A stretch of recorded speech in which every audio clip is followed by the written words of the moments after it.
Hello, আমি সৌমিতা। তোমরা তো আগের ভিডিওতে দেখেইছো যে দিদির বিয়ের হালদিতে আমরা কি করেছিলাম। আজ তোমাদের সঙ্গে শেয়ার করছি দিদির বিয়ের রাতের ব্লগ। তো প্রথমেই এদের গোধূলি লগ্নে বিয়ে ছিল, তাই জামাইবাবু সন্ধেবেলা তাড়াতাড়ি চলে এসেছিল, ওই 7টে 7:30 সামথিং টাইমে। তারপরে মা দিদি এরা বরণ করে নিল। তারপরে আমরা একটু কফি টফি খাচ্ছিলাম, ফুচকা খাচ্ছিলাম, ওই 2-3টে মতন খেয়েছি, কারণ খেতে পারবো না তাই, সত্যি কথা যেটা।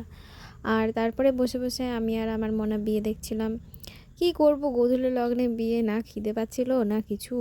মানে বিয়ে দেখতে বেশ ভালোই লাগছিল, এদের রিচুয়ালসে কত নিয়ম ছিল, মানে মজা লাগছিল, সত্যি কথা বলছি দেখতে। বেশিরভাগ বিয়েতে আমি যেগুলোতে গেছি হয়তো সেগুলো লগ্নই ছিল অনেকটা রাতে, তাই আমার বেশিরভাগ বিয়েই দেখা হয় না। সিঁদুরদান তো মানে দেখতেই পারিনি আমি কোনো বিয়েতে, লোকের কাছ থেকে ভিডিও নিয়ে আমি ভিডিও করতাম। অ্যান্ড দিদির বিয়ের দিনও সেম কাজ হয় আমার সাথে।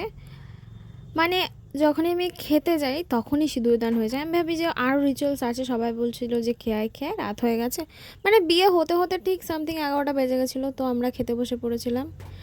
আর খেতে খেতে না, মানে আমার বৌদির শরীরটা খুব খারাপ করেছিল। আমি ভেবেছিলাম খাওয়ার ক্লিপসগুলো নেবো, তো নেওয়া হয়নি। অ্যান্ড সেদিন ঠিক করে খেতেও পারিনি। তো তোমাদেরকে আমি লাস্ট মোমেন্টে সিঁদুরদানের ভিডিওটা দেখাচ্ছি, কারণ আমি তো করতে পারিনি, এটা অন্য কারোর ফোন দিয়ে করা। অ্যান্ড ভিডিওটা আমি খুব পরে পেয়েছি বলে ভিডিওগুলো আমি খুব পরেই আপলোড করছি, তো সরি এর জন্য। তো দেখা হচ্ছে নেক্সট মিনি ব্লগে, ততক্ষণের জন্য টাটা বাই।